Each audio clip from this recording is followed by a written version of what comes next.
conference organizers for putting it on.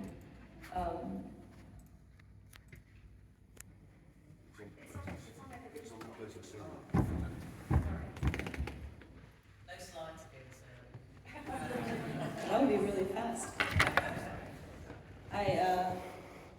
Yes, so thank you, and thank you for the opportunity to reflect a little bit on the work I'm being nominated for, and to formally thank my mentors, which have been phenomenal. So I have been incredibly fortunate to work with a number of very intelligent and very positive people who have made an enormous difference in my career and in my life. So I would like to say thank you very formally, and a special thank you to Maria Bilda for inviting me to Denmark, who's my current boss. Not to be remiss, I would like to thank my anonymous reviewers who have done quite a lot of work, and I don't know who you are, but thank you for your helpful criticism, and I hope to endure that again in the future. So without further ado, my work has been largely motivated by the indirect influence of aerosols on climate through clouds, one of the drivers of the uncertainty in climate. And so aerosols influence clouds by their ability to nucleate the droplets. So they exert a certain control on the cloud droplet number distribution, and by virtue of that, they have some control of cloud microphysics and radiative properties. But getting from the particles to the number of particles that could become a droplet to the droplet number itself is a little bit difficult, and this closure problem is something we still work on. In particular, the role of organic molecules is driving some of this uncertainty in droplet nucleation. This is what I'll talk about today, is organic molecules in water, essentially. So aerosols take up water and humid air. This depends on the humidity, the diameter, and the hygroscopicity.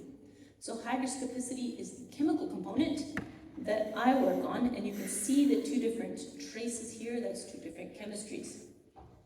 Once you bring the humidity up, so humidity is on the top axis, you bring that past a certain critical point, you activate a droplet. So this is no longer in equilibrium with the vapor field, and you get explosive growth. The size difference is huge, and you get a visible cloud, visible to the naked eye.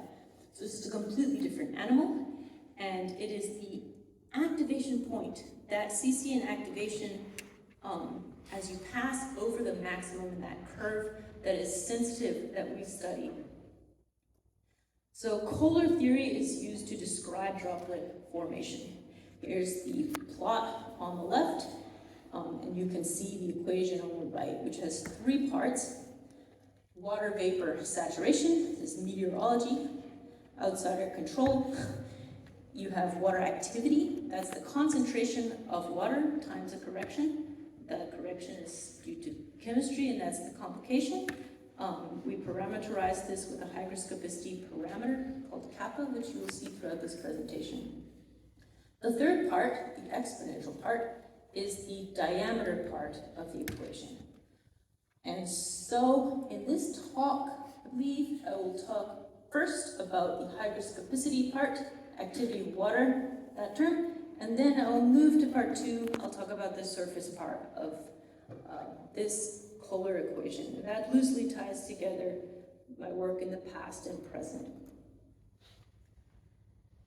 So organic compounds have become the major focus of aerosol chemistry, and that's because they're holding a large fraction of the uncertainty. So here you can see two locations with two different chemistries. One is quite polluted, as you can see, Riverside, California, and Storm Peak, Colorado. And you can see that the organic fraction in these aerosols, these are AMS measurements, bulk measurements of composition. The organic fraction is very similar in these two locations, but clearly the organic compounds are different. The point of this talk is how do we predict how the organic part of this pie chart affects clouds. So the problem with our predictive capability is that the chemistry is quite complicated. A reaction of a terpene can produce thousands of products, but these condense into particles that are internally mixed, so you get a mixture, and that mixture has an aggregate property that we measure. The complexity is erased, essentially, because it's all mixed together. So, what have we done to help resolve this? We started working with chamber experiments of secondary organic aerosol formation and coupling that to a hygroscopicity measurement. So we did a number of different precursors and a number of different oxidants. Suffice to say, we collect the material in filters and we separate it using liquid chromatography. The novel part here was that we coupled some of the analytical techniques, liquid chromatography, directly to the aerosol measurement of cloud condensation nuclei activity, or hygroscopicity. So with that coupling, we were able to take apart the aerosol and measure its components and how they affect clouds individually. So we modified the instrument a little bit to do very rapid scans and get an accurate measure of hygroscopicity as the compounds exit the chromatographic separation. So we are taking the waste out of the column and making an aerosol out of it and measuring that downstream. So you can see on the top, that's a kind of a chromatogram where you can see different traces for the total particles, that's the dark line, and the number of particles serving as CC, and that's the gray line. You can get a picture of how fast our scans were, and in the subsequent slides, I'll show you what we did after we were able to improve the technique. So what you can see here is that hygroscopicity is changing over time as the compounds elute. And we get these frequency distributions, which is kappa is hygroscopicity, by the way. So these are like fingerprints of hygroscopicity within these different systems. Each plot has a precursor plus oxidant, and that's how we got the aerosol, was we oxidized it in a chamber. You can see that there's some underlying complexity. After separation, you can see that some of these compounds are reacting to form maybe only one class of compound, like this corner one in the top, methylfluoride plus OH with NOx. You see only one bar. These are all normalized, so the areas should add to one. And the top left, osamine plus the nitrate radical, you can see that maybe two products are formed. So this was a very broad survey. We did about 24 reactions, and you can see fingerprints, essentially. So let's look at a case study linking the drivers of organic hygroscopicity to gas-phase chemical reactions. So rest your eyes for a moment. I'm going to show you a mechanism. So it's going to be decene plus ozone. That's across the top. Then in the corner you have a primary ozonide, and that cleaves into two products, one of two ways. So the first generation products across this line, you have 4 molecules, of which we only care about the leftmost. That's the C9 biradical, and that's because it can form a dimer with itself. And then you get an aerosol product. So that's sufficiently large to be in the aerosol phase. You can also react this with water at an elevated relative humidity in the gas phase to get this middle product. That one is more hygroscopic. So that's the key here, is that you have one that's less and one that's more hygroscopic. We can vary the RH. There's a third product in the corner. But after this reaction, under different gas phase conditions, low relative humidity and high relative humidity, you can see 2 different fingerprints. And this is guided by the mechanism that we're aware of. So you can see on the left, you have formed the less hygroscopic products, and on the right, you have guided the chemistry towards that other product, and it very clearly shows up at a higher value of hygroscopicity. So you can link the hygroscopicity to the chemical mechanism, but we're well aware, perhaps, that there are other ways to parameterize hygroscopicity of organics. And this was a very famous one, which is still very useful. So Jose Jimenez et al. Have measured the hygroscopicity of a number of different aerosol systems. So these are chamber experiments, and these are ambient measurements. And you can see that the hygroscopicity of the organic part is very strongly correlated with the oxygen to carbon ratio in the molecule. This is very nice. It's a very nice trend, and it is very easy to measure oxygen to carbon ratio with a mass spectrometer. But the relationship breaks down at the molecular level. So we want to predict the hygroscopicity kappa from the functional group composition of these molecules. Here's some examples. Hydrophobic and insoluble fatty compounds should be less hygroscopic, and the more water-soluble, more functionalized compounds should be more hygroscopic. And that's the prediction. So you add functional groups, you should improve the water uptake and cloud droplet nucleation capability. And it should depend specifically on the functional groups, not just the number of oxygens that you add, because the structure is going to control the interaction of the molecule with water.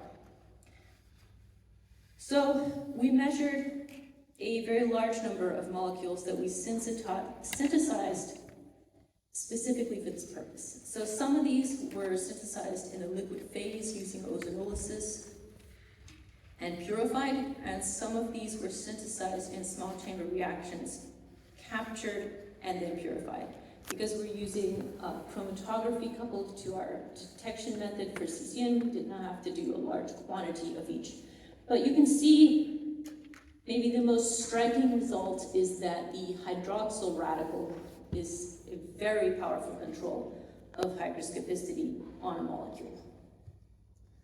Another surprising result is that the nitrate functional group reduces water uptake, and that was surprising because you were adding 3 oxygens, not 1. So you can look at this paper. I've got the citation across the bottom, and I'm going to move to part 2 in the interest of time. So part 1 is summarized here. Very simply put, organic hygroscopicity depends on functional groups, and it varies within the particle. There's some underlying complexity, and you can link it to chemical reactions and to specific molecules. So part 2, let's look at the surface. So what is this surface term? This is a little bit of the math behind the Kohler equation. So bear with me, it is a free energy minimization problem. So you have the Kohler curve, which combines the solution term, the mole term, with the Kelvin term. And the Kelvin term is composed of, here's the moles changing phase from the gas phase to the liquid phase, and they're condensing, that's what we're doing. The energy of the liquid minus the energy of the gas. And then you have, what is this? If they're in perfect equilibrium, you won't have a droplet. So you have to add a little bit of extra energy to form the surface. And this is just to balance the equation. And then you have the surface of tension is at the maximum of this curve. This is an energy curve. So what is very interesting about surface tension is that the tension can also be a force, and it can also be an area or a pressure, because you can rearrange it to get those units out of that physical quantity. So surface tension divided by diameter is a pressure, and this is called the Laplace pressure. This is well known in the literature that the Laplace pressure is a pressure exerted by the tension around a closed phase. If you just replace it in the Kohler equation, it looks like this. So the best way to understand the Laplace pressure is that an enclosed phase with a smaller radius has a higher pressure, and you can view this with bubbles. So the smaller bubble will always bulge into the larger bubble because the air pressure inside the smaller bubble is higher. And this is very nice with bubbles, but it becomes a little bit difficult to imagine at the nanoscale whether or not that's true or how to think about that, because we know that there's a lot more to it than simply the equation. Always the parameter has something else that it depends on. So surface tension has been and is still an important parameter in nucleation. And I'm highlighting here from 1999 to present that there's a little bit of controversy and a very energetic discussion on how surface tension works in color theory. So there's a lot more than meets the eye. These are surface tensions of different compounds in water, and you can see that I moved through the different types of compounds. You can see biosurfactants are the strongest, then fatty acids, sodium salts, etc., all the way to inorganic salts, which raise the surface tension of an aqueous solution. The key point here is that these are bulk measurements, and applying them to color theory at the nanoscale is a little bit tricky. So there's some complexity underlying how you put this surface tension into that equation. Around about this time, Maria Vilda invited me to Denmark and I spent a week. And we had many meetings and very helpful discussions. And it was then that Torben Siegsgaard has pointed out that the lung will be destroyed by surface tension without the lung surfactant. So maybe I should have known this, but surface tension is an extremely strong force at the microscale and the nanoscale. And that opened my eyes a little bit to maybe it is a really strong force at the nanoscale in CCN as well. So how high, if we would just calculate, using that equation, how high will be the internal pressure of the aerosol? Well, it will be very high for nucleating particles, less so for CCN. So I put here some helpful measurements of the diameter of COVID, for example, tar balls, nanosphere. So these are a little bit larger than the very highest Laplace pressure, which occurs for clusters and new particles. So then followed a bit of an investigation on whether this is remarkable or whether it will affect anything. And what you're going to see in the next few slides is some of the comparisons to other fields. So in synthetic chemistry, the pressure inside a particle will not be considered remarkable, just medium-high pressure. Synthetic organic chemists use this to guide reactions, to make a pure synthesis, for example, making drugs. They use it to synthesize, to study reaction mechanisms. And high pressure is much outside the range for aerosols, and this is geophysics. Then looking around the lab, how do you generate high pressure? Well, chromatography occurs at a high pressure, and that's as high or higher than that in the aerosol. It's usually very dilute, but it is very high pressure. Some of the common techniques are listed here, including one that I worked at UNC, and liquid propane gas, for example.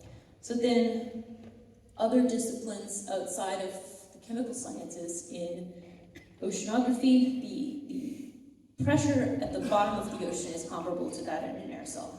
The pressure at the bottom of a deep oil well is also comparable to the aerosol.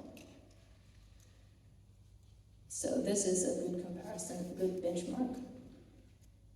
So what about reactions in a nanoparticle? So transition state theory assumes that the reactants are in chemical equilibrium with their transition state. And if you compress the transition state, this reaction will proceed faster under pressure. So looking into that and comparing it to color theory, these are both energy equations, so I felt comfortable just combining them. It's the same energies. So here you are, it's together now. It's one equation, so you can see this rate enhancement or rate reduction, Kp over K naught, is an exponential function of the volume of the transition state, and that is when you have a chemical reaction, you have some reactants and they come together, there's a transient state. If this is smaller, this will go faster. So this is the picture of that. For example, ozonolysis. The transition state is thought to be constricted, and this volume of the transition state, delta V, that's the parameter we're going to watch for these reactions. Now, it doesn't have to be one reaction.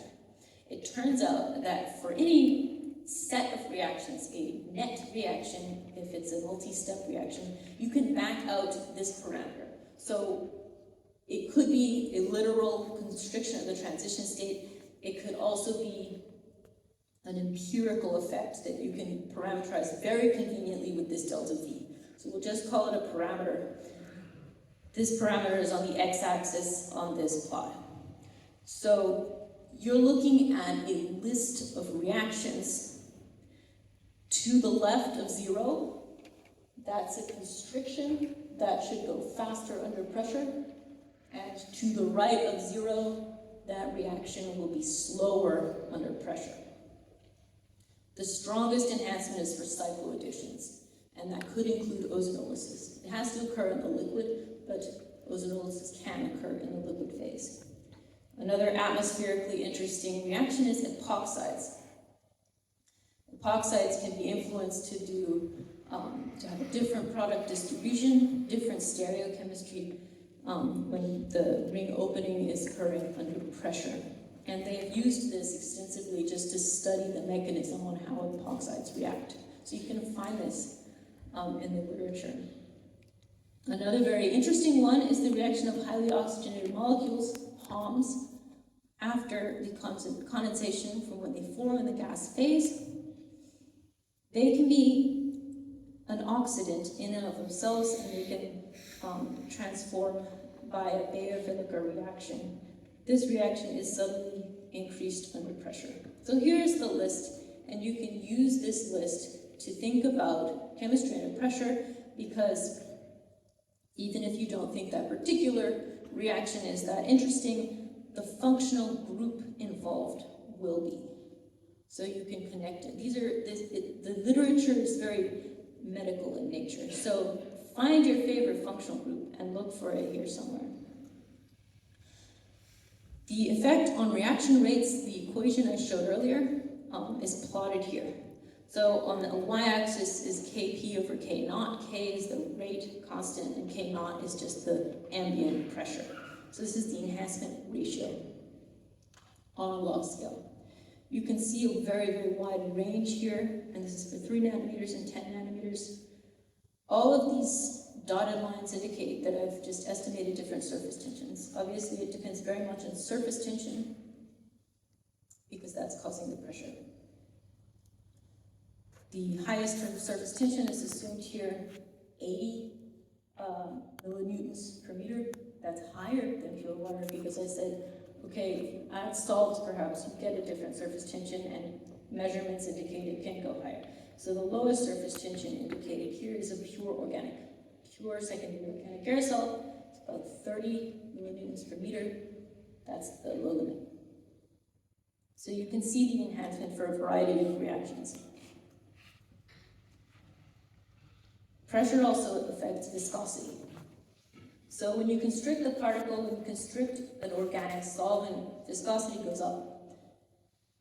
Viscosity is a function in this model of compressibility, thermal expansion, and temperature-dependent viscosity. And the model is not printed here, but it's a pretty simple relationship that I've parameterized with values found in the literature.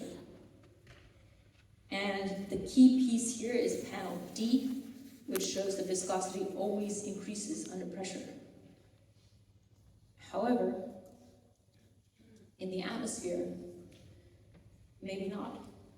So the viscosity will increase if you have an organic solvent, if you have a low surface tension, if you have a high vapor pressure, and if you're not viscous. This is organic solvents, for which many people have studied the reaction under pressure. This is an organic synthesis problem. In the atmosphere, we're close to crystallization. We're already somewhat viscous, and we have high surface tensions. The aerosol usually has low vapor pressure, so the prediction here is that viscosity actually decreases when pressurized in the atmosphere, and there are some papers showing that this could be the case.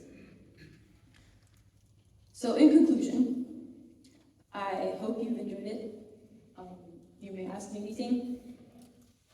Organic hygroscopicity can be linked to functional groups, and the aerosol Laplace pressure can influence chemistry.